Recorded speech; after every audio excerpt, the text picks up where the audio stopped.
इस संडे को प्रधानमंत्री नरेंद्र मोदी ने हिंदुस्तानी देशवासियों से अपील की है कि आप तेल का इस्तेमाल कम करें, सोना कम खरीदें, इसको कम कीजिए, इसको कम 10-15 शर्तें बताई हैं कि किस तरह से हम लोग क्राइसिस में एक आ सकते हैं अंतरराष्ट्रीय क्राइसिस को देखकर। तो ईरान में इतना लंबे समय से युद्ध हो रहा है, तो क्या इस तरह की अपीलें वहां पर भी की गई कि कटौती करे अपना आम शहरी, तो वहां पर क्या है, ये आखिरी सवाल है। जी, देखिए जब से यहाँ जंग शुरू हुई है तो ये बात वाक़ई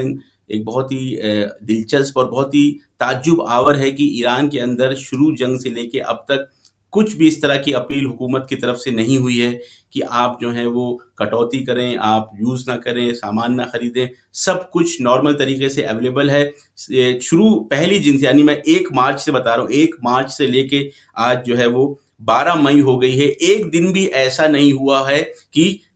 मैंने पर्सनली, मैं हूँ या कोई भी यहाँ पे रहने वाला शख्स हो, चाहे वो हिंदुस्तानी हो, चाहे वो ईरानी हो, किसी ने भी इस तरह से प्लान नहीं किया है कि चलिए अब हम 1 हफ्ते के सामान को खरीद लेते हैं, 15 दिन के सामान को खरीद के जो है जमा कर लिया जाए, पता नहीं मार्केट में सामान रहे ना रहे। असल में इस तरफ किसी की तवज्जो भी नहीं है, कोई घबराहट भी नहीं है। एक जैसे नॉर्मल रूटीन में अपना शॉपिंग करते थे लोग, उसी तरह से कर रहे हैं। किसी भी तरह की एडवाइजरी जारी नहीं हुई है कि आप खाने-पीने के सामान को कम इस्तेमाल करें, कम खरीदें, कुछ भी ऐसा नहीं है। सप्लाई पूरी तरह से यहाँ पे नॉर्मल है और यही चीज़ ताज्जुब है पूरी दुनिया को इस चीज़ के ऊपर कि जब भी दुनिया में जंग होती है और वो भी जंग यूएस जैसी न्यूक्लियर पावर से, सुपर पावर है, सब कुछ है, 1 ट्रिलियन से ज़्यादा उनका बजट है, डिफेंस बजट, ऐसी पावर के साथ जब जंग हो रही है तो माहौल जो ज़मीन पे है ईरान के अंदर, वो गैर मामूली तौर से बिल्कुल नॉर्मल है कि जैसे नॉर्मल दिनों में होता है, खाने-पीने का सामान हो, चाहे बिजली-पानी की। एक भी दिन यहाँ पे बिजली लाइट नहीं गई,